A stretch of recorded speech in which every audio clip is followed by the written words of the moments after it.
Aston প্রথমবার internet of things শব্দটি ব্যবহার করেন। 2000 সালে এলজি প্রথম স্মার্ট ফ্রিজ তৈরি করেন।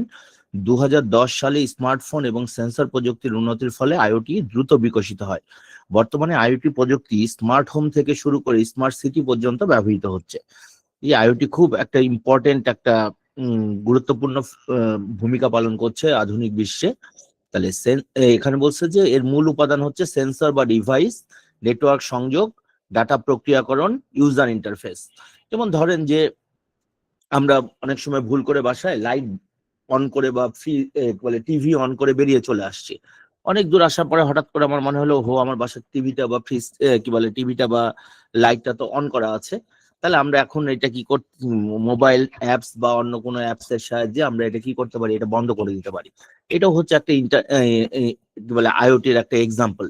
তাহলে আইওটির কাজ করার ইয়েটা হচ্ছে প্রথমে ডাটাকে সংগ্রহ করবে, ডাটা প্রক্রিয়াকরণ করবে, ডাটা বিশ্লেষণ করবে, সিদ্ধান্ত গ্রহণ করবে এবং স্বয়ংক্রিয়ভাবে সে কাজ করবে।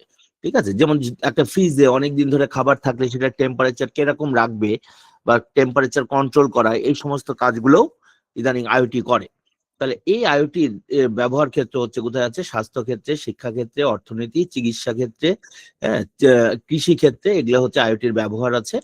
তাহলে আইওটির সুবিধা হচ্ছে স্বয়ংক্রিয়তা বৃদ্ধি হয়, সময় এবং শ্রমের সাশ্রয় হয়, রিয়েল টাইম ডাটা বিশ্লেষণ হয়, উৎপাদনকারী এবং দক্ষতা বৃদ্ধি হয় এবং ব্যবহারকারীর জীবনযাপনের উন্নয়ন হয়। রিয়েল টাইম ডাটা বিশ্লেষণ মানে বুঝছেন আপনারা? কেউ কি বলবেন আমাকে একটু রিয়েল টাইম ডাটা বিশ্লেষণটা কি?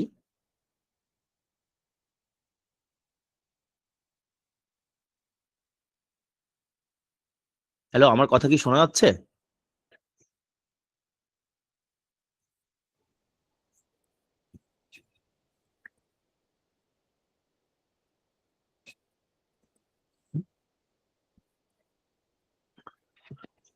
তাহলে এই যে এই ইয়েগুলো হচ্ছে, এরপরে হচ্ছে আইওটির অসুবিধা হচ্ছে কি, ডাটা নিরাপত্তা এবং গোপনীয়তার ঝুঁকি থাকে, ইন্টারনেটের সংযোগের উপর নির্ভরতা, রক্ষণাবেক্ষণ, সেট আপ খরচ বেশি হয়, সাইবার আক্রমণের সম্ভাবনা থাকে এবং বিভিন্ন ডিভাইসের মধ্যে সামঞ্জস্যতার সমস্যা হয়।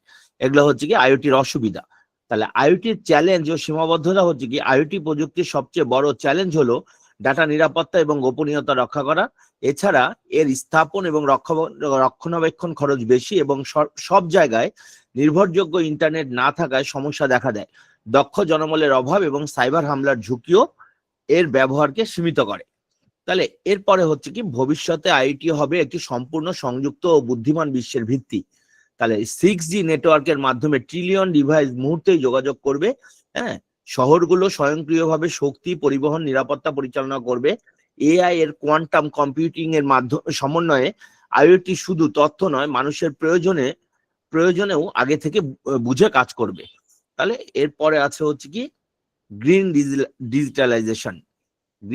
বা সবুজ ডিজিটালাইজেশনটা হচ্ছে কি, এটা হচ্ছে এমন এক ধরনের ধারণা যেখানে ডিজিটাল প্রযুক্তি ব্যবহার। হ্যালো, জি বলেন।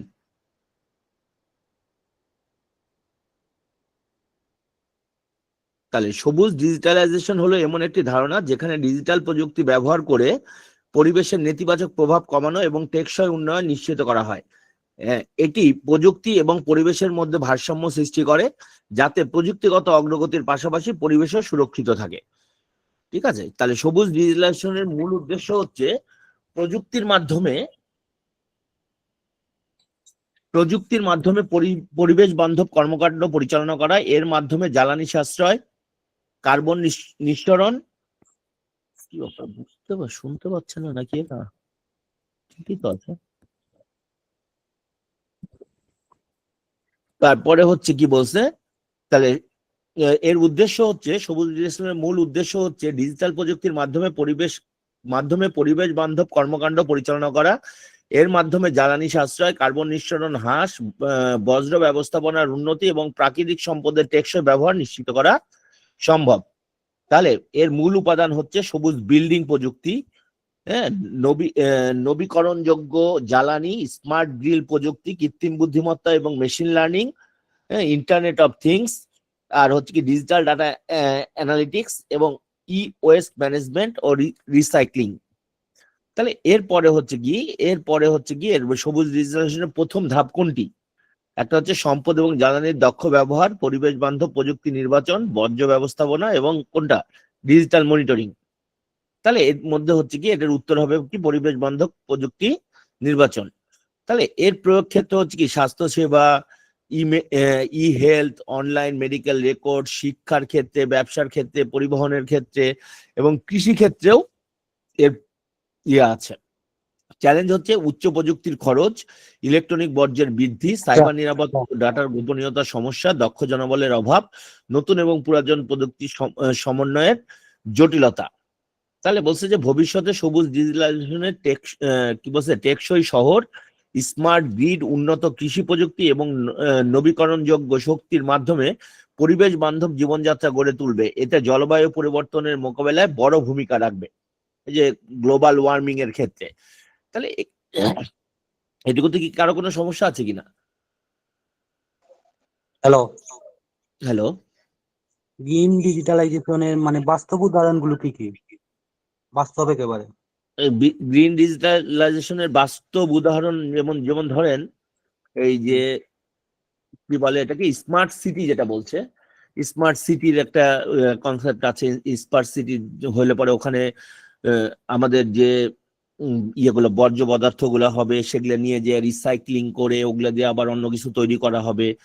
এখন ঢাকা শহরে এগুলো তৈরি হয়েছে, দেখবেন যে জাপানি কিছু গাড়ি আছে, এই গাড়িগুলো বর্জ্যগুলো নিয়ে যায় এবং ওগুলা রিসাইকেল করে ওরা অন্য অন্য অন্যভাবে ওগুলাকে প্রসেস করে যাতে ওরা পরিবেশে ক্ষতি না করে।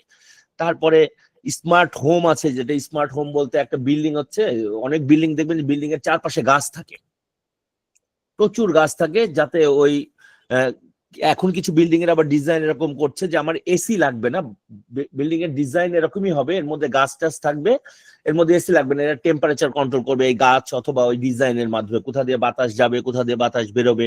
হ্যাঁ, এগুলো হচ্ছে কি গ্রিন ইয়ের একটা এক্সাম্পল। এরপরে আছে হচ্ছে কি কৃত্রিম বুদ্ধিমত্তা বা চ্যাট জিপিটি।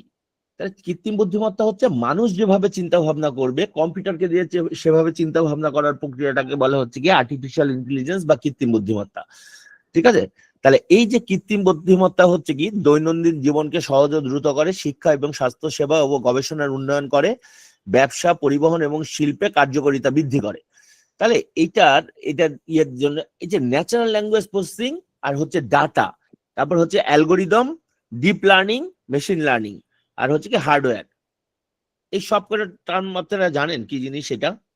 ডাটা তো জানেন, ডাটা হচ্ছে প্রত্যেকটা কাউকে নাম জিজ্ঞাসা করলেন অথবা কারো বয়স জিজ্ঞাসা করলেন, এটা হচ্ছে ডাটা।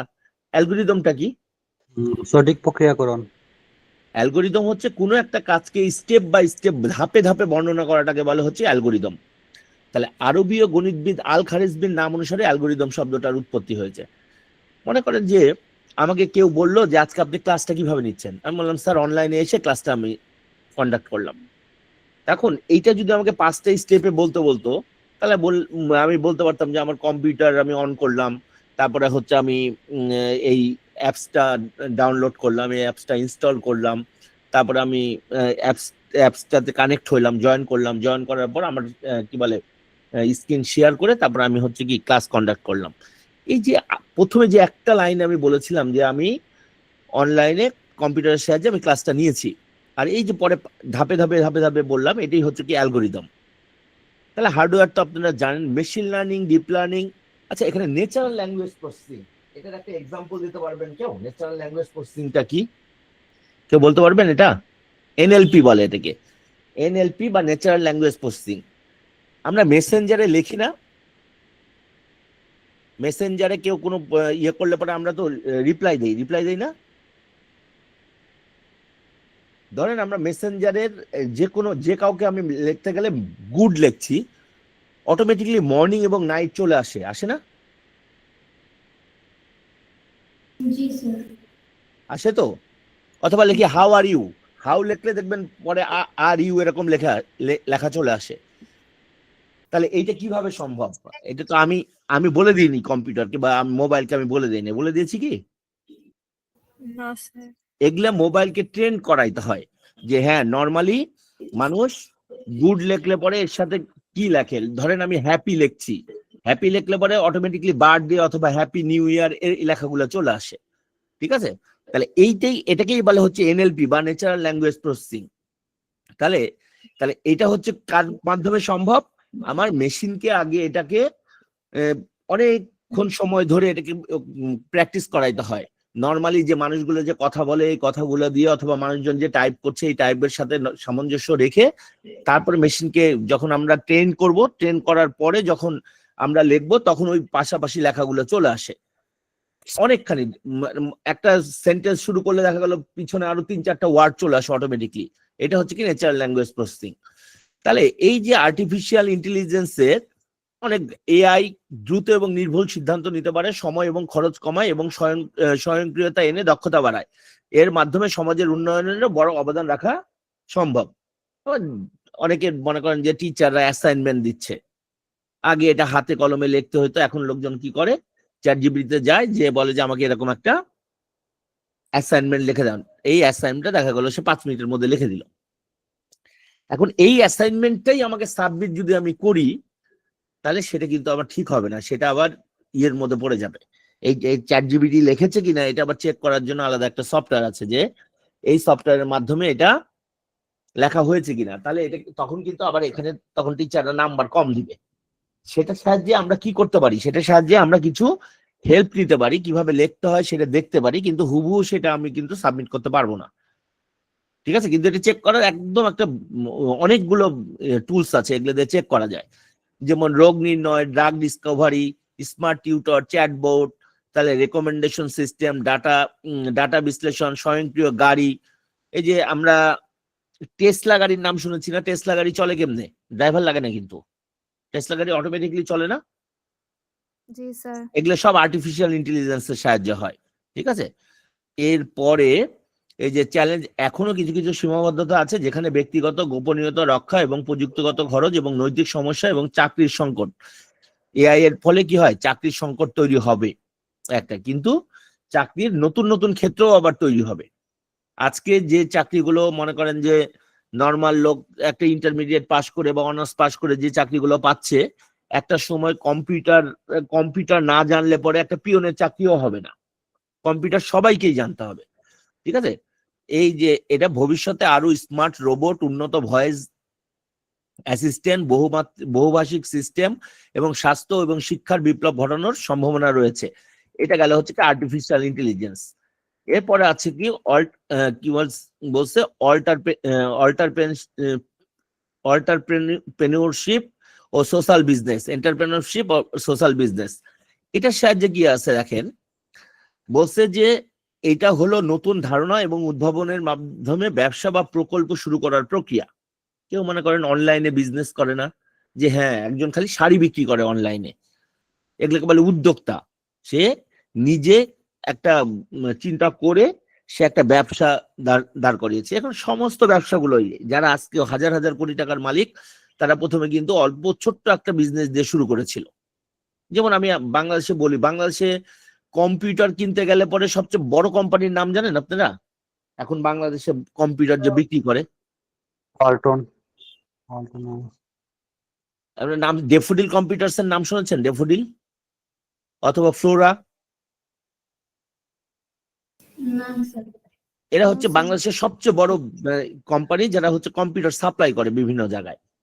তো এই ডেফোডিল এখন হাজার হাজার কোটি টাকার বিজনেস করে। ডেফোডিলের প্রথমে কলাবাগানে একটা ফটোকপির দোকান ছিল। এই ফটোকপির দোকান থেকে সে দেখবেন যে আইডিবি ভবনে গেলে ডেফোডিলের বিশাল ইয়ে আছে, দোতলায় উঠেই দেখবেন সামনে ডেফোডিলের ওদের ইয়ে আছে, অফিস আছে ওদের ওখানে। 3 তলায় যেয়ে দেখবেন যে ফ্লোরার বিশাল বড় অফিস, ফ্লোরা কম্পিউটার্স। তাহলে এরা কিন্তু প্রথমে ছোট্ট একটা জায়গা থেকে শুরু করেছিল, এবং এইটাকেই বলে হচ্ছে কি এন্টারপ্রেনারশিপ। তাহলে বলছে যে সোশ্যাল বিজনেস হলো এমন একটি ব্যবসা যা মুনাফার পাশাপাশি সমাজের কল্যাণে কাজ করে। তাহলে এন্টারপ্রেনারশিপ কর্মসংস্থান সৃষ্টি করে এবং অর্থনৈতিক প্রবৃদ্ধি বাড়ায়। কেমনে করে কর্মসংস্থান বৃদ্ধি করে? মনে করেন আপনি একটা অনলাইন বিজনেস শুরু করলেন, আপনি তো একটা ছেলে রাখা লাগবে, একটা লোক রাখা লাগবে, যে সব সময় ওই আপনার মোবাইলে মেসেজের উত্তর দিবে বা ডেলিভারি দিবে। তাহলে এই যে ধরেন যে আপনি একেবারে প্রথমেই শুরু করলে আপনার সাথে আরো 2 জন লোক লাগবে, তাহলে কি হলো? কর্মসংস্থান বৃদ্ধি পেল। তাহলে এরপরে আরেকটা যে আমি যদি এইখানে একটা কথা বলা ছিল যে মুনাফার পাশাপাশি সমাজের কল্যাণে কাজ করে, এটা হচ্ছে কি এন্টারপ্রেনারশিপ। তাহলে এই যে আপনার টাটার নাম শুনেছেন, টাটা ইন্ডিয়াতে, জি স্যার। টাটার মুম্বাইয়ে একটা হাসপাতাল আছে, এই হাসপাতালটা হচ্ছে ক্যান্সার হাসপাতাল। এই হাসপাতালে অলমোস্ট ফ্রি চিকিৎসা করা হয়, এখানে একদম ফ্রি চিকিৎসা করা হয়, এবং টাটার কোম্পানির যত ইনকাম হয়, যত প্রফিট হয়, সে প্রফিটের 60% হচ্ছে সোশ্যাল ইয়েতে বলে, সোশ্যাল সোশ্যাল ইয়ে কাজে ইউজ করে তারা। ঠিক আছে, 60%, তার প্রফিটের 60% টাকা বিভিন্ন দাতব্য সংস্থায় এরা ইয়ে করে। এটা হচ্ছে, তাহলে মূল উপাদান হচ্ছে কি নতুন আইডিয়া বা উদ্ভাবন, বিনিয়োগ ও ঝুঁকি গ্রহণ, ব্যবসায়িক পরিকল্পনা, টিমওয়ার্ক ও নেতৃত্ব এবং সামাজিক প্রভাব। এটা থাকতে হবে হচ্ছে এন্টারপ্রেনারশিপের ইয়েতে। একজন উদ্যোক্তা প্রথমে সমস্যা চিহ্নিত করে, এরপর সমাধানমূলক পণ্য বা সেবা তৈরি করে, পরে সেটি বাজারে উপস্থাপন করে এবং সমাজের অর্থনৈতিক পরিবর্তন আনে। ঠিক আছে, তাহলে এই যে এর বৈশিষ্ট্য হচ্ছে কর্মসংস্থান সৃষ্টি হবে, আত্মনির্ভরশীলতা বৃদ্ধি পাবে, উদ্ভাবন এবং সৃজনশীলতার বিকাশ হবে, সমাজে ইতিবাচক পরিবর্তন আসবে। তাহলে এটা হচ্ছে কি এন্টারপ্রেনারশিপ। তাহলে সোশ্যাল বিজনেস কিভাবে কাজ করে? সোশ্যাল বিজনেসে মুনাফা সমাজে পুনর্বিনিয়োগে করা হয়। লক্ষ্য হচ্ছে দারিদ্র্য হ্রাস, শিক্ষা এবং স্বাস্থ্য সেবা উন্নয়ন এবং টেকসই সমাজ গঠন। এগুলো হচ্ছে কি সোশ্যাল বিজনেসের। এর প্রয়োগ ক্ষেত্র কোথায়? নারীর ক্ষমতায়ন, শিক্ষা উদ্যোগ, স্বাস্থ্য সেবা সমাধান এবং প্রযুক্তি স্টার্ট আপ, এইগুলো হচ্ছে কি এর প্রয়োগ ক্ষেত্র। এখন বাংলাদেশে অনেকদিন থেকেই কিন্তু মেয়েদের একটা এন্টারপ্রেনারশিপ, যদি কোনো মেয়ে হয় তার জন্য কিন্তু বিশাল একটা ব্যাংক লোন দেয়, এবং এটা 50 লাখ টাকা পর্যন্ত ব্যাংক লোন দেয়, এবং এটার ইন্টারেস্ট বোধ হয় 4.5%। ঠিক আছে, নারী উদ্যোক্তাদের আরো কি করার জন্য, আরো সহায়তা করার জন্য এই এটা চালু আছে বাংলাদেশে, এখনো চালু আছে কিন্তু এটা। তাহলে এই যে নারীর ক্ষমতায়ন বৃদ্ধির জন্য এটা করা হয়েছে। চ্যালেঞ্জ হচ্ছে পুঁজি ও বিনিয়োগের অভাব, তাহলে অভিজ্ঞতার ঘাটতি, বাজারে প্রতিযোগিতা এবং সরকারি সহায়তার সীমাবদ্ধতা। তাহলে এগুলা মোটামুটি ইয়ে করে নিয়ে একটা শুরু করলে পরে একটা সময় বিশাল কিছু হয়ে যাওয়ার একটা প্রবাবিলিটি থাকে। একটা রিস্ক নিতেই হবে এরকম। ঠিক আছে, রিস্ক না নিলে পরে কিন্তু আর কোনো কিছু হবে না। তাহলে বাংলাদেশের সোশ্যাল বিজনেসের সুযোগ দ্রুত বাড়ছে। নতুন প্রজন্ম প্রযুক্তি, শিক্ষা এবং পরিবেশ বান্ধব উদ্যোগ এর মাধ্যমে সমাজে পরিবর্তন আনছে। ঠিক আছে, এখন দেখেন অনলাইনে অনেকে ক্লাস করছে, তাই না? তাহলে টেক ফ্রিল্যান্সিং হলো এমন একটি কর্মপদ্ধতি যেখানে প্রযুক্তি দক্ষ ব্যক্তি ইন্টারনেটের মাধ্যমে স্বাধীনভাবে কাজ করেন। এটি স্বনির্ভরতা এবং ডিজিটাল আয়ের আধুনিক সুযোগ সৃষ্টি করে। এটি তরুণদের জন্য কর্মসংস্থান তৈরি করে এবং বৈশ্বিক বাজারে কাজের সুযোগ করে দেয়। একই সঙ্গে আর্থিক স্বাধীনতা এবং দক্ষতা উন্নয়নের মাধ্যমে হচ্ছে এটা। তারপরে হচ্ছে কি জনপ্রিয় টেক ফ্রিল্যান্সিং সফটওয়্যার হচ্ছে কি আপওয়ার্ক, তারপরে হচ্ছে কি ফাইবার, freelancer.com, টপটেল, আর হচ্ছে লিঙ্কডইন। ঠিক আছে, এই সমস্ত জায়গায় আমরা অনলাইনে বিদেশি কোনো কোম্পানির কাজ করে আমরা এর সাহায্যে কি করতে পারি? এর সাহায্যে টাকা ইনকাম করতে পারি। বুঝতে পারছেন কথা? বিদেশি কোনো কোম্পানিতে কাজ করে দিয়ে এর মাধ্যমে আমরা এখান থেকে টাকা ইনকাম করতে পারি, এবং এটা কিন্তু ওই যে আউটসোর্সিং করে কিন্তু প্রচুর ছেলে অনেক টাকা ইনকাম করছে। এবং এটা সবচেয়ে ভালো উপায় হচ্ছে যে কোনো একটা বিষয়ে স্পেশালাইজড হয়ে তারপরে এখানে ইয়ে করলে পরে বেশি কাজ হয়। ইভেন যে কেউ যদি কোনো কিছু নাও পারে, শুধু টাইপ করেও টাকা ইনকাম করা যায়, কিন্তু সেটার পরিমাণ কি হয়, সেই টাকার পরিমাণটা কম হয়।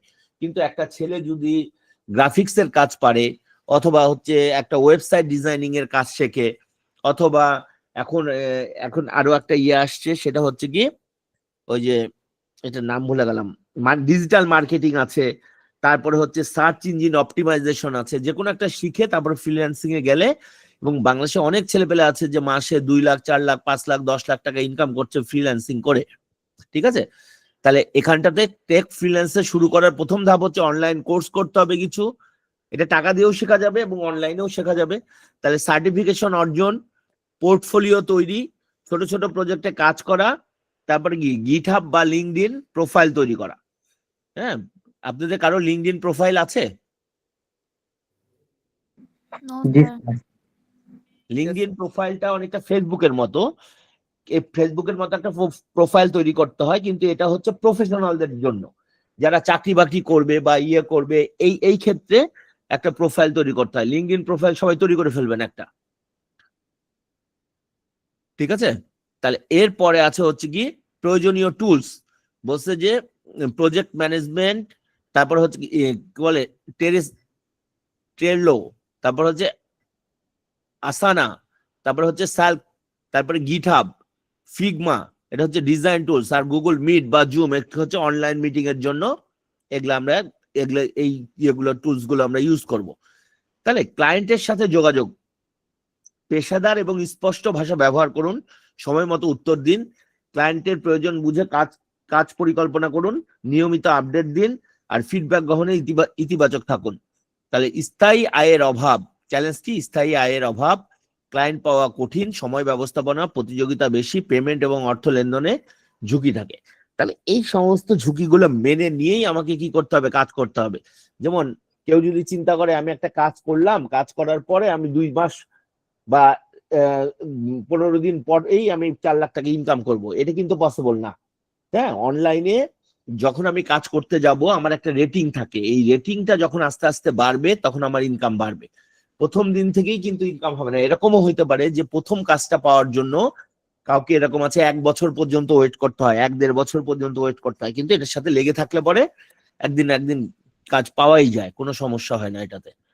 এরপরে হচ্ছে এর ভবিষ্যৎ, AI, machine learning, cyber security এবং ডাটা সায়েন্সের মতো খাতে ফ্রিল্যান্সারদের চাহিদা বাড়ছে। বাংলাদেশ উন্নয়নশীল দেশে টেক ফ্রিল্যান্সিং বৈদেশিক মুদ্রা আয়ের বড় উৎস হইতে পারে। যেমন ধরেন সাইবার সিকিউরিটি আপনি শিখে কি করবেন বলেন? বাংলাদেশে সাইবার সিকিউরিটি শিখলেন, শিখে আপনি কিভাবে এটা থেকে আয় করবেন?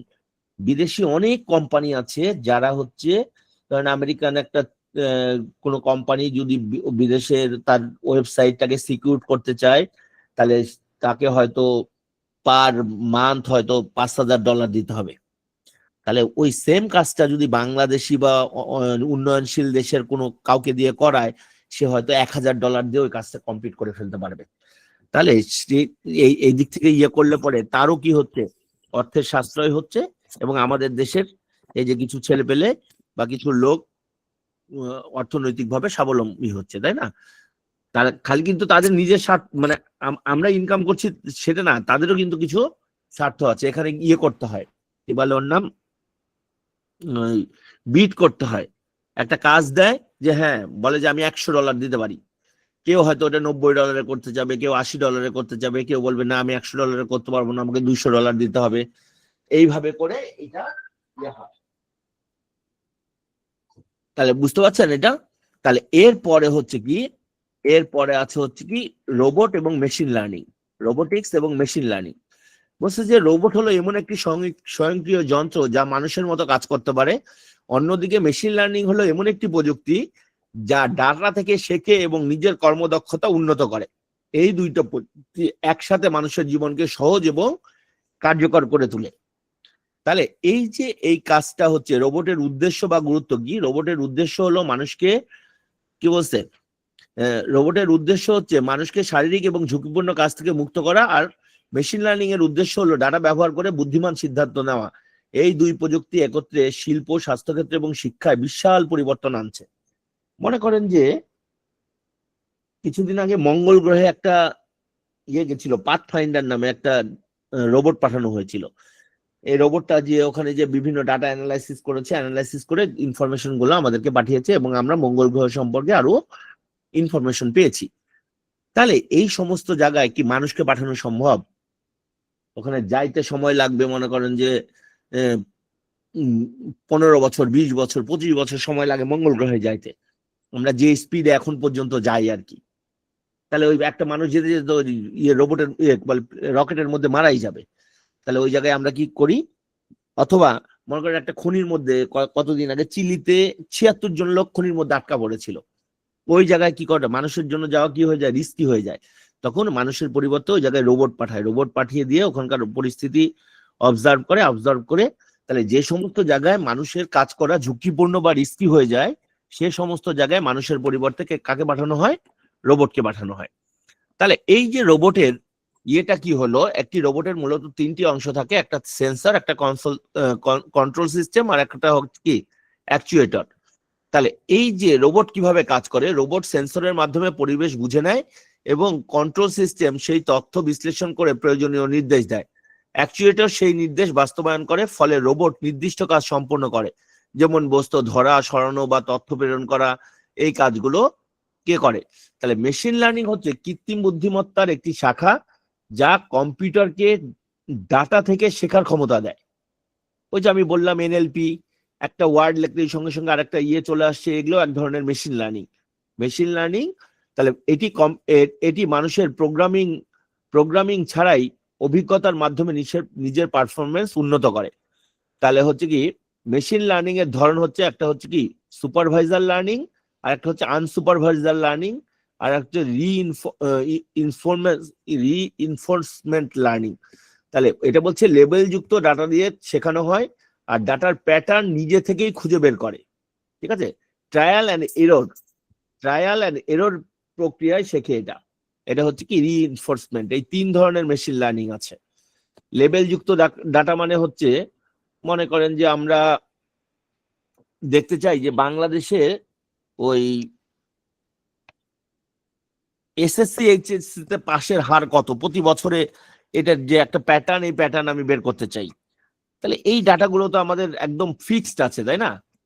আমরা তো বলতে পারবো না যে 2024 সালে পাশের হার এত থেকে এত পার্সেন্ট ছিল, এটা একটা ফিক্সড ছিল। তাহলে এগুলো হচ্ছে লেবেল যুক্ত ডাটা। আর আমি যদি বলি যে কোনো একটা ক্লাসে, আমি যদি বলি যে এই ক্লাসের সবার কোথায় বসবাস করে, এইটার একটা প্যাটার্ন নেন, তাহলে এইটার প্যাটার্ন কিন্তু নাই। এটার প্যাটার্ন আমাকে নিজে নিজে খুঁজে বের করতে হবে যে হ্যাঁ, না ঢাকা শহরেই বেশি লোক আছে, না ঢাকার বাইরের বেশি লোক আছে, না গ্রামের থেকে বেশি লোক আছে, না শহরের থেকে বেশি লোক আছে, অথবা আমি ছেলে বেশি আছে না মেয়ে বেশি আছে। এটা যদি আমি খুঁজে বের করতে চাই, তাহলে এগুলো হচ্ছে কি আনসুপারভাইজ হবে। আর ট্রায়াল অ্যান্ড এরর বেসিসে হচ্ছে একটা ডাটা দিবেন, দেওয়ার পর দেখবেন যে এটার রেজাল্ট কি আসছে। আবার আরেকটা ডাটা দিয়ে ওটা ওই সেম টাইপের আরেকটা ডাটা দিলে পরে সেম আসে কিনা।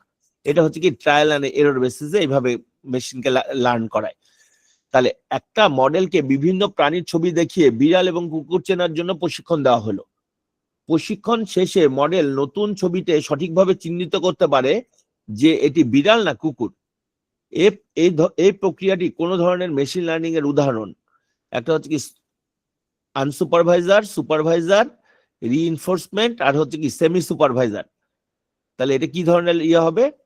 এটা হবে হচ্ছে কি কই গেল আগেরটা, এটা হবে কি রিইনফোর্সমেন্ট লার্নিং। তাহলে এখানে যদি গরু আর ছাগলের বাদে একটা হাতির ছবি দেওয়া হয়, সে কিন্তু বলতে পারবে না যে এটা গরুও না ছাগলও না, এটা বলতে পারবে না। ঠিক আছে, সে খালি আইডেন্টিফাই করতে পারবে এটা গরু এটা ছাগল। এর বাইরে কিন্তু কোনো কিছু আসলে তখন সে আইডেন্টিফাই করতে পারবে না। তাহলে রোবোটিক্স এর অ্যাপ্লিকেশন হচ্ছে কি গৃহস্থালী কাজে, পরিবহন ক্ষেত্রে, উৎপাদন, শিক্ষা ব্যবস্থায় এবং স্বাস্থ্য ক্ষেত্রে রোবোটিক্স এর অ্যাপ্লিকেশন আছে। স্বাস্থ্য ক্ষেত্রে কি হয়, ন্যানো রোবট বলে একটা আছে। ন্যানো রোবটের নাম শুনেছেন আপনারা? যেমন ধরেন যে সমস্ত জায়গায় খুব সূক্ষ্ম অপারেশন করতে হয়, যেমন ধরেন হার্টের অপারেশন করতে গেলে কত কত মিলিমিটার, কত মাইক্রোমিটার, কতখানি কাটতে হবে, এটা মানুষ যদি হাত দিয়ে কাটতে যায় এটা কম বেশি হয়ে যেতে পারে। তাহলে কি রোগীর জন্য কি হয়, তখন রিস্কি হয়ে যায়। তখন ওটাকে রোবট পাঠানো হয়, রোবট পাঠিয়ে দিয়ে রোবট ওই অনুসারে এই একদম পারফেক্ট মাপে এগুলোকে কেটে আবার কি নতুন করে সার্জারি করে সুন্দর করে। তাহলে এইটা গেল হচ্ছে চ্যালেঞ্জ। রোবট তৈরি এবং রক্ষণাবেক্ষণ ব্যয়বহুল। মেশিন লার্নিং এর জন্য প্রচুর ডাটা এবং কম্পিউটিং শক্তি দরকার। এছাড়া চাকরির সংকট, ডাটা গোপনীয়তা এবং নৈতিক সমস্যা অন্যতম চ্যালেঞ্জ। তাহলে ভবিষ্যৎ সম্ভাবনা হচ্ছে ভবিষ্যতে রোবট স্বয়ংক্রিয় চিকিৎসা, উদ্ধার কাজ এবং মহাকাশ গবেষণায় বড় ভূমিকা রাখবে। মেশিন লার্নিং আরো উন্নত হয়ে মানুষের মতো চিন্তা এবং সিদ্ধান্ত নিতে সক্ষম হবে, যা স্মার্ট প্রযুক্তির নতুন যুগের সূচনা করবে। তাহলে এর পরে আছে হচ্ছে কি এরপরে আমাদের যেটা আছে কোয়ান্টাম কম্পিউটিং এর ভূমিকা। কোয়ান্টাম কম্পিউটিং কাকে বলে, কে বলতে পারবে? এটা ক্লাস হয়েছে আপনাদের আগে, কেউ বলতে পারবেন না? তাহলে কোয়ান্টাম কম্পিউটিং হচ্ছে আছে কিউবিট। কিউবিট হলো কোয়ান্টাম কম্পিউটারের মৌলিক একক। তাহলে কম্পিউটার কাজ করে কিভাবে? কম্পিউটার কিন্তু কাজ করে 0 আর 1 নিয়ে। কি নিয়ে? 0 আর 1। তাহলে এই যে বলছে কিউবিট হচ্ছে কোয়ান্টাম কম্পিউটারের মৌলিক একক, এটি একই সাথে 0 এবং 1 অবস্থায় থাকতে পারে, যাকে বলা হয় হচ্ছে সুপারপজিশন। এই ক্ষমতার জন্য কোয়ান্টাম কম্পিউটার অনেক তথ্য একসাথে প্রক্রিয়াকরণ করতে পারে। ঠিক আছে, এটা কম্পিউটারের নতুন একটা কনসেপ্ট। তাহলে সুপারপজিশন কি? একটি অবস্থায় একসাথে থাকার, একাধিক অবস্থায় একসাথে থাকার ক্ষমতা। আর হচ্ছে কি এন্টাগলমেন্ট, মানে হচ্ছে কি একাধিক কিউবিট পরস্পরের সাথে সংযুক্ত থাকে। আর কোয়ান্টাম টানেলিং হচ্ছে কি কণাগুলোর শক্তি প্রতিবন্ধকতা অতিক্রম করতে পারে। আর কোয়ান্টাম গেট হচ্ছে কিউবিটের অবস্থা পরিবর্তনের লজিক্যাল অপারেশন। লজিক্যাল অপারেশন মানে কি? Logical and, logical or, logical not. তারপরে কোয়ান্টাম অ্যালগোরিদম, তাহলে বড় সংখ্যার ফ্যাক্টরাইজেশন এবং দ্রুত অনুসন্ধান। এরপরে আছে যে কোয়ান্টাম বনাম ক্লাসিক কম্পিউটার। তাহলে বিট হচ্ছে কি 0 1 এর সুপার পজিশনে থাকতে পারে, আর 0 অথবা 1 থাকতে পারে। একসাথে অনেকগুলো প্রক্রিয়া করতে সক্ষম, একটা একটি করে প্রক্রিয়া করে। হ্যাঁ, সুপার পজিশন, হ্যাঁ কিউবিট একসাথে 0 আর 1 অবস্থানে থাকতে পারে না, বিট শুধুমাত্র একটি অবস্থানে থাকতে পারে। কিউবিটের মধ্যে সম্পর্ক তৈরি হতে পারে, কিউবিটের মধ্যে বিটগুলোর মধ্যে সম্পর্ক থাকে না। অনেক বেশি দ্রুত, বিশেষত জটিল সমস্যার ক্ষেত্রে, সাধারণত গণনা ধীর, বিশেষত বড় এবং জটিল কাজের জন্য। অ্যালগোরিদম হচ্ছে কোয়ান্টাম অ্যালগোরিদম, যেমন সোর্স অ্যালগোরিদম, গ্রোভার্স অ্যালগোরিদম, আর এখানে ক্লাসিক যেমন হচ্ছে কি সার্চিং, সর্টিং, এগুলা। প্রযুক্তির ভিত্তি হচ্ছে কোয়ান্টাম মেকানিক্স এবং কোয়ান্টাম ফেনোমেনা, আর এটা হচ্ছে কি ক্লাসিক্যাল ফিজিক্স এবং নিউটনের ল। তাহলে এনক্রিপশন, কোয়ান্টাম এনক্রিপশন এবং কোয়ান্টাম কম্পিউটিং এর মাধ্যমে নিরাপত্তা বৃদ্ধি, এবং ক্লাসিক্যাল এনক্রিপশন যেমন আরএসএ, এইএ। প্রযুক্তিগত চ্যালেঞ্জ, কিউবিটের অস্থিতিশীলতা, স্কেলিং সমস্যা বা ডিকোহারেন্স।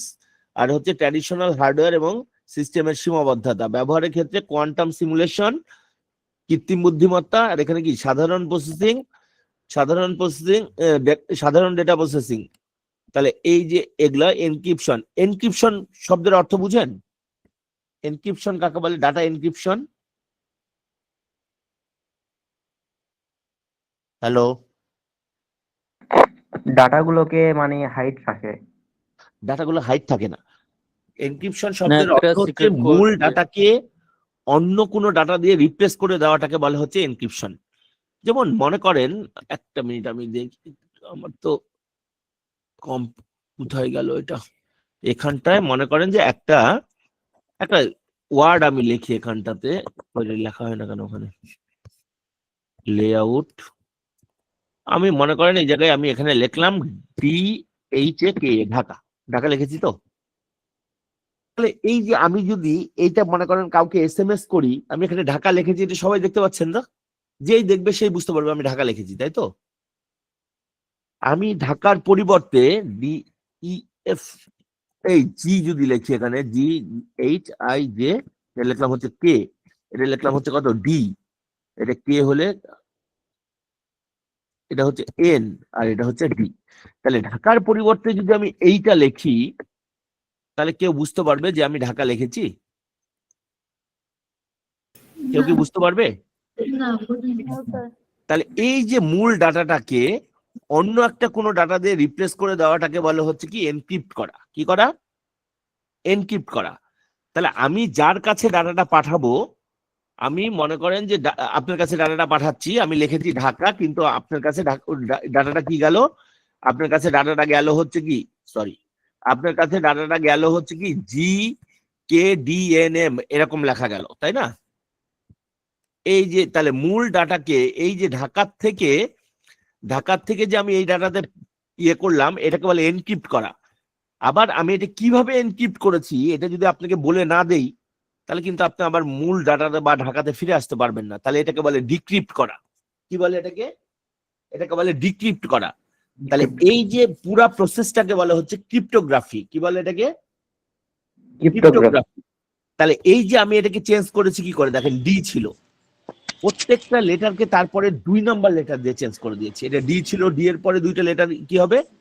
E F. এই যে ডি এর পরিবর্তে আমরা ই এফ বাদ দিয়ে কি লিখেছি? জি। তাহলে এই যে এইচ ছিল, এইচ এর পরে দুইটা লেটার কি হবে? G H I J. এটা কত হয়ে গেল? কে। বুঝতে পেরেছেন? তাহলে এই এ এ এটা চেঞ্জ হয়ে গেল কি দিয়ে? বি সি কি দিয়ে চেঞ্জ হয়ে গেল? ডি দিয়ে চেঞ্জ হয়ে গেল। তাহলে K I J K L M, এটা কত হয়ে গেল? এন। আবার এর পরিবর্তে কত হলো? ডি হলো। তাহলে আমি এখন যে নিয়মটা শিখিয়ে দিলাম এটাকে বলে সিজার কোড। কি বলে এটাকে? Caesar code. তাহলে আপনি আপনার নামটা এখন সিজার কোড দিয়ে চেঞ্জ করে ফেলতে পারবেন না? সবাই তো পারবেন আশা করি। জি। তাহলে এই যে মূল ডাটাকে অন্য কোনো একটা ডাটা দিয়ে রিপ্লেস করে দেওয়া এটাকে বলা হচ্ছে কি? এনক্রিপ্ট করা। আবার ওই এনক্রিপ্টেড ডাটা থেকে মূল ডাটাতে ফিরে আসাটাকে বলা হচ্ছে কি? ডিক্রিপ্ট করা। ঠিক আছে? তাহলে এই যে আমরা এখানটাতে যে করলাম, এখানে ব্যবহার আছে কিছু, এখানে সুবিধা অসুবিধা আছে। Shift F5। তাহলে এখানটায় সুবিধা অসুবিধা কি আছে? কি সুবিধাও ছিল এখানে? তাহলে এই যে এখানটাতে সুবিধা ইয়েতে সুবিধা এবং অসুবিধা, তাই না? একটা মিনিট, কন্ট্রোল এ।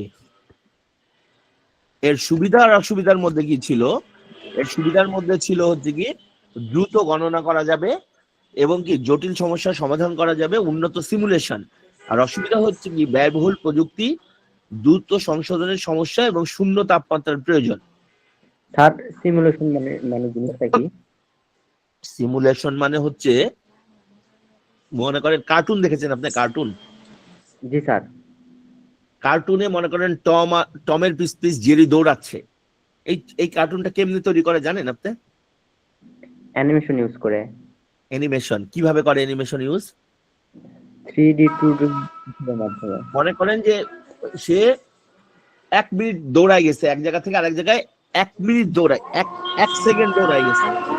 এই 1 সেকেন্ডের মধ্যে তার মনে হয় 40টা ছবি আঁকতে হয়। কত?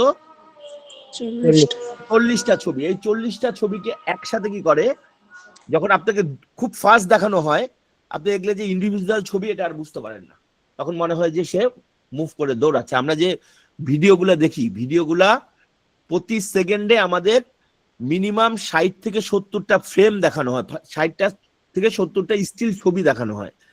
স্টিল ছবি একটাতে মনে করেন হাত একটু উপরের দিকে আছে, তারপরটাতে একটু নামলো, আর তারপরটা তার একটু নামলো, তারপরটা তার একটু নামলো, এরকম করে ছবিগুলো দেখে আমরা কি মুভি দেখি। এগুলাকে বলা হচ্ছে কি সিমুলেশন করা। এটার আরেকটা নাম আছে, এটাকে বলে রেন্ডারিং করাও বলে অনেক সময়। ঠিক আছে? এই যে এখানে ক্রিপ্টোগ্রাফি কথাটা আসছে, আমি একটু আগেই যে বললাম ক্রিপ্টোগ্রাফি, বুঝে গেছে? তাহলে সম্ভাব্য ব্যবহার কোথায়? ক্রিপ্টোগ্রাফিতে, স্বাস্থ্যসেবাতে, এআই ও মেশিন লার্নিং আর অপটিমাইজেশন। এখানটাতে হচ্ছে এরপরে আছে হচ্ছে কি, এরপরে আছে ব্লকচেন। বলছে যে হোয়াট ইজ ব্লকচেন, বলছে যে ব্লকচেনটা কি, বলছে যে ব্লকচেনটা হচ্ছে এমন এক ধরনের ব্লকচেন হলো এমন একটা প্রযুক্তি যেখানে তথ্য ব্লকের আকারে সংরক্ষিত হয় এবং প্রতিটি ব্লক পূর্ববর্তী ব্লকের সাথে সংযুক্ত থাকে। এটি একটি বিকেন্দ্রীভূত বা ডিসেন্ট্রালাইজ ব্যবস্থা যা ডাটার নিরাপত্তা এবং স্বচ্ছ রাখে। এটাকে বলা হচ্ছে কি ব্লকচেন।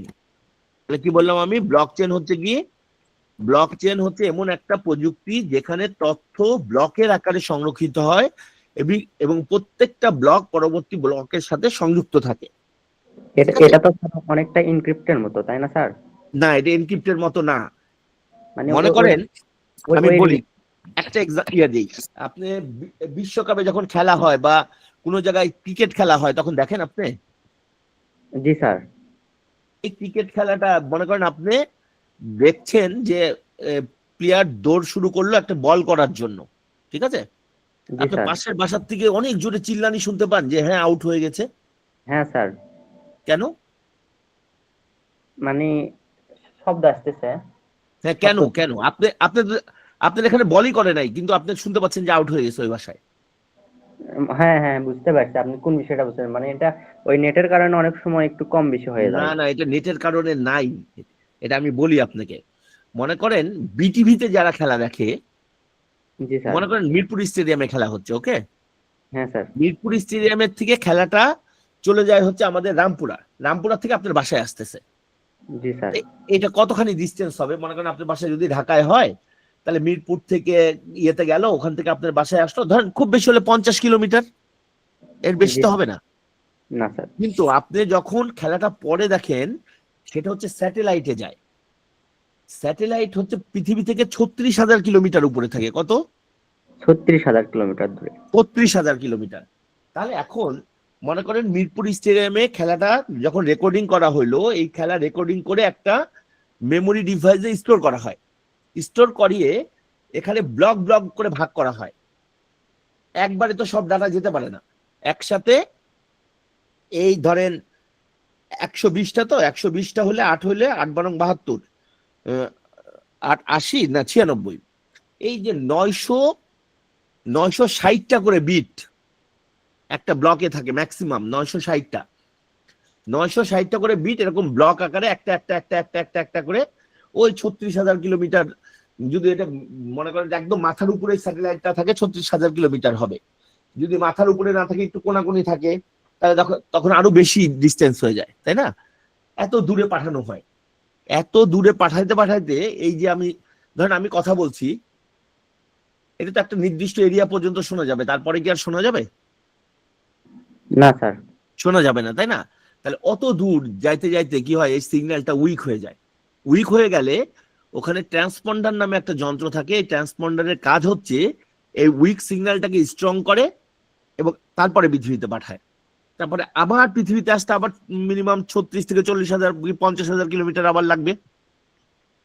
তাহলে আপনি যখন পৃথিবীতে খেলা দেখছেন, আপনার খেলাটা কত কিলোমিটার ঘুরে আসছে?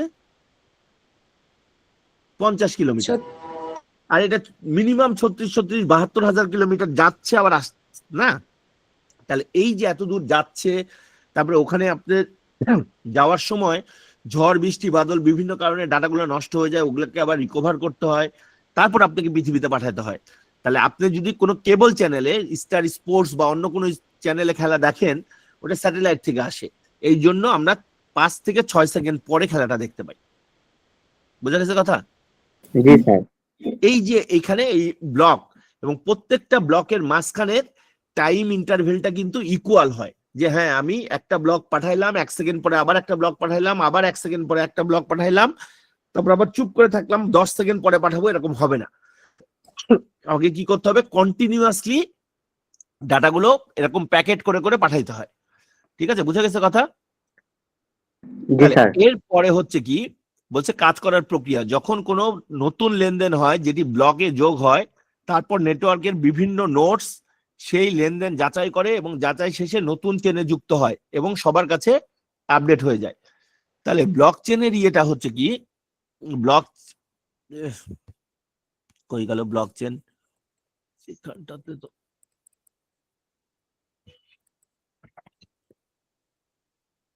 Home home home home. তাহলে টাইপস অফ ব্লক চেন এর মধ্যে এরকম আছে। এইটা হোয়াইট হয়ে গেছে, দেখা যাচ্ছে না।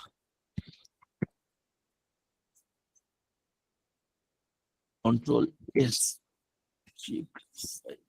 তাহলে এখানে বলছে যে টাইপস অফ ব্লক চেনের মধ্যে কি আছে, দেখেন টাইপস অফ ব্লক চেনের মধ্যে এখানে হচ্ছে কি প্রাইভেট ব্লক চেন আছে, একটা কাস্টমাইজ ব্লক চেন আছে, আর একটা হচ্ছে কি পাবলিক ব্লক চেন আছে। ঠিক আছে, 3 ধরনের ব্লক চেন আছে। তাহলে এই 3 ধরনের ব্লক চেনের মধ্যে তাহলে এটা হচ্ছে কি উন্মুক্ত নেটওয়ার্ক। পাবলিকটা হচ্ছে কি উন্মুক্ত নেটওয়ার্ক, যেমন হচ্ছে কি বিটকয়েন।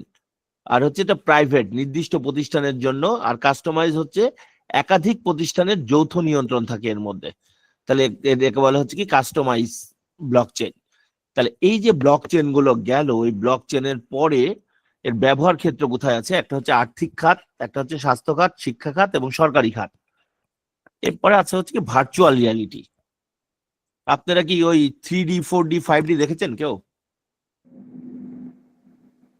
দেখেছেন না, ওই যে বিভিন্ন ইয়েতে যে নব থিয়েটারে আছে বা বিভিন্ন পার্ক গুলোতে আছে 3D 4D 5D 6D আছে না? হ্যাঁ জি স্যার। তাহলে এটা আসলে কি? মনে করেন যে আমি কাউকে নিয়ে গেছি একটা পাহাড়ের উপর থেকে আমি ধাক্কা মেরে তাকে ফেলে দিলাম। এই পাহাড়ের উপর থেকে ধাক্কা মেরে ফেলে দেওয়ার পরে তার তো একটা মনের মধ্যে একটা ভয় বা একটা ফিলিংস কাজ করবে না? জি স্যার।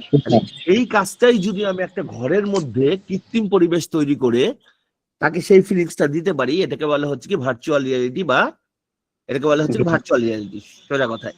তাহলে কি করতে হয়? একটা গ্লাভস পরায় দিতে হয়, একটা হেলমেট পরায় দিতে হয়, একটা চেয়ারে বসায় দিতে হয়, চেয়ারের মধ্যে কিছু স্প্রিং থাকে, তারপরে হচ্ছে কি কিছু পানি উপর থেকে পড়ে আসে গায়ের উপর পড়ে, এরকম স্প্রে করার জন্য থাকে। এটা কি হয়? মনে করেন আপনি জাহাজের ধারে দাঁড়ায় আছেন, একটা ডলফিন লাফ দিল, আপনার গায়ের মধ্যে পানি ছিটে আসলো, তাহলে কি হয়?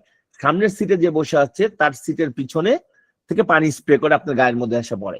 তাহলে আপনার মনে হয় যে আপনি সমুদ্রের ধারে ঢেউয়ের মধ্যে ডলফিন লাফ দিচ্ছে, এর মাঝখানে আপনি দাঁড়িয়ে আছেন, তাই তো? এটা হচ্ছে ভার্চুয়াল রিয়ালিটি। তাহলে ভার্চুয়াল রিয়ালিটি আর এআর হচ্ছে অগমেন্টেড রিয়ালিটি প্রযুক্তি আমাদের বাস্তব অভিজ্ঞতাকে পরিবর্তন করেছে। ভিআর পুরোপুরি ভার্চুয়াল জগৎ তৈরি করে, আর এআর বাস্তব জগতে ডিজিটাল উপাদান যোগ করে। এই প্রযুক্তিগুলো শিক্ষা, স্বাস্থ্য, গেমিং এবং ব্যবসার বিপ্লব এনেছে। তাহলে ভার্চুয়াল রিয়ালিটি হলো এমন একটি প্রযুক্তি।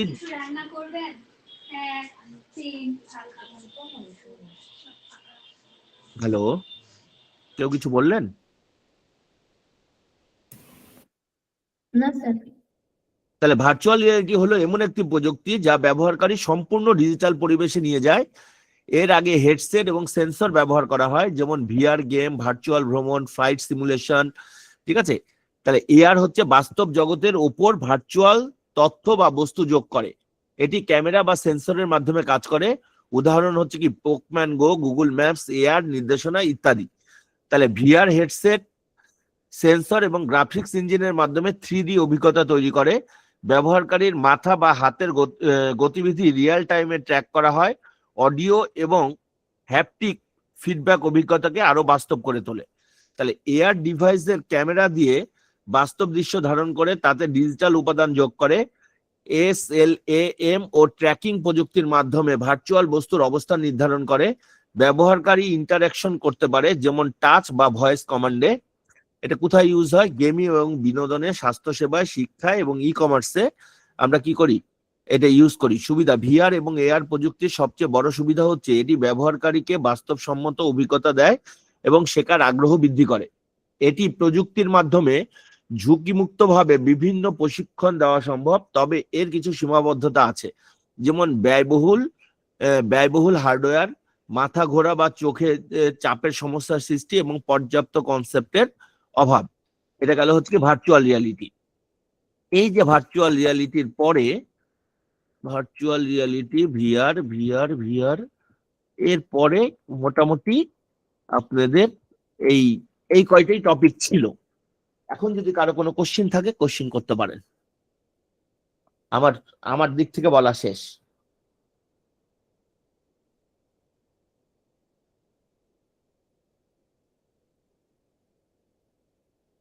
স্যার এই ফাইলগুলো কি পাওয়া যাবে? অবশ্যই আমি দিয়ে দেবো, এটা এটা আপনাদের ইয়েতে দিয়ে দিব। আমি আসলে ইয়েও করতে পারি নাই, আপনাদের এই ইয়ের সাহায্যে কিছু আরো কিছু অ্যাড করে আমাকে দুইটা দিন তাহলে সময়। আপনাদের এক্সাম কবে? স্যার জানি না।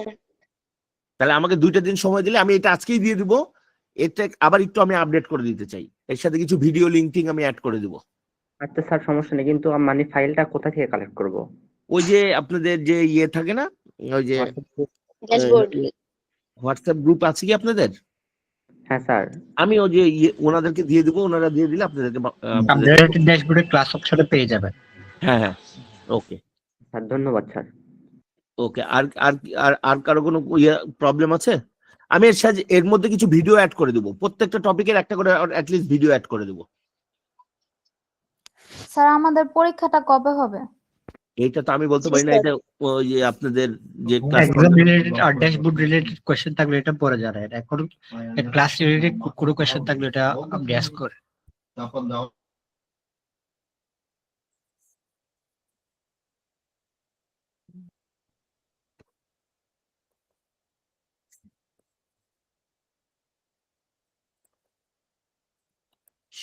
এইখানটাতে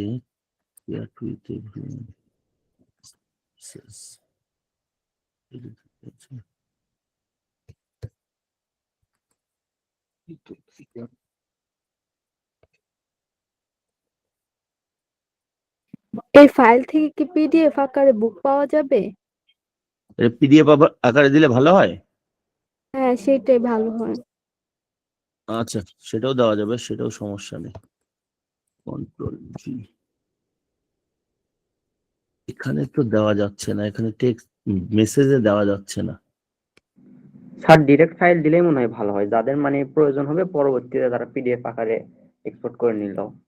হ্যাঁ, আমি ডাইরেক্ট ফাইলটাই দিয়ে দেবো, কিন্তু এই জায়গাটাতে তো আমি আমি ভাবছিলাম মেসেজে দিয়ে দিলে পরে যাবে, বলতে মেসেজে দেওয়া যাচ্ছে না।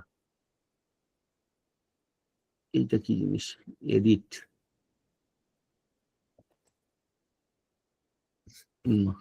আমি পাওয়ার পয়েন্টটাই দিয়ে দিতে যাচ্ছিলাম। আমি আজকেই দিয়ে দেবো পাওয়ার পয়েন্টটা, আপনারা পেয়ে যাবেন আজকেই। ঠিক আছে।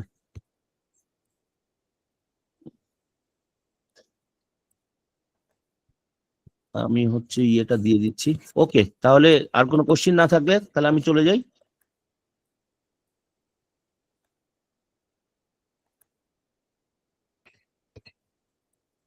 স্যার একটা মনে হয় উপায় ছিল, হ্যাঁ বলেন। ওই হচ্ছে আপনার হচ্ছে ফাইল টু লিংক আকারে কনভার্ট করে নিয়ে মনে হয় দিলে কাজ হইতো কিনা। না, আমি এক্ষুনি ওই যে ওনাদেরকে দিয়ে দিচ্ছি, ওনারা আপনাকে এক্ষুনি দিয়ে দিবে, প্রোভাইড করে দিবে। স্যার আচ্ছা, ধন্যবাদ স্যার, ঠিক ধন্যবাদ। আছে, আমি দিয়ে দিয়েছি অলরেডি ওনাকে। হ্যাঁ, ধন্যবাদ স্যার। স্যার এআর এবং ভিআর এর পার্থক্যটা একটু যদি সহজ এআর ভাবে হচ্ছে, বলতেন। এটা হচ্ছে ভার্চুয়াল রিয়েলিটি। এটা একেবারে হচ্ছে একটা কল্পনা, এটার মধ্যে কোনো বাস্তবতার কোনো ছোঁয়া নাই। হ্যাঁ, আর এআর আর বাস্তবের মাঝামাঝি একটা ইয়ে কল্পনা করা হয়েছে, সেটাকে বলা হচ্ছে এআর, অগমেন্টেড রিয়ালিটি। ভিআর এর মধ্যে কোনো বাস্তবের কোনো ছোঁয়া নাই, এটা পুরাটাই কল্পনা করতে হবে, পুরাটাই একটা ইলুশনের মতো। কিন্তু এআরটা হচ্ছে এর থেকে আপডেট ভার্সন, রিয়েল ওয়ার্ল্ডের কাছাকাছি। এটা ভিআর এর সাথে রিয়েল ওয়ার্ল্ডের কোনো কানেকশন নাই, কিন্তু এআর এর সাথে রিয়েল ওয়ার্ল্ডের কিছুটা কানেকশন আছে। এইটা হচ্ছে এই দুইটার ডিফারেন্স। জি স্যার, এআর জিনিসটা আসলে মাঝে মাঝে মুভিতে দেখা যায়। না, এআর এআর নিয়ে এখন খুব রিসার্চ চলছে, এটা নতুন একটা কনসেপ্ট, এটা এখনো অত ইয়ে হয় নাই। আরো একটা ইয়ে আছে, ভিআর এআর, আরেকটা জানি কি আছে, আরেকটা নতুন টার্ম আসছে, আমি আরেকদিন পড়লাম, নতুন একটা টার্ম আসছে আরেকটা, এই অগমেন্টেড রিয়ালিটি আর হচ্ছে ভার্চুয়াল রিয়ালিটি। ঠিক আছে, তাহলে আর কোনো ইয়ে না থাকলে থ্যাংক ইউ।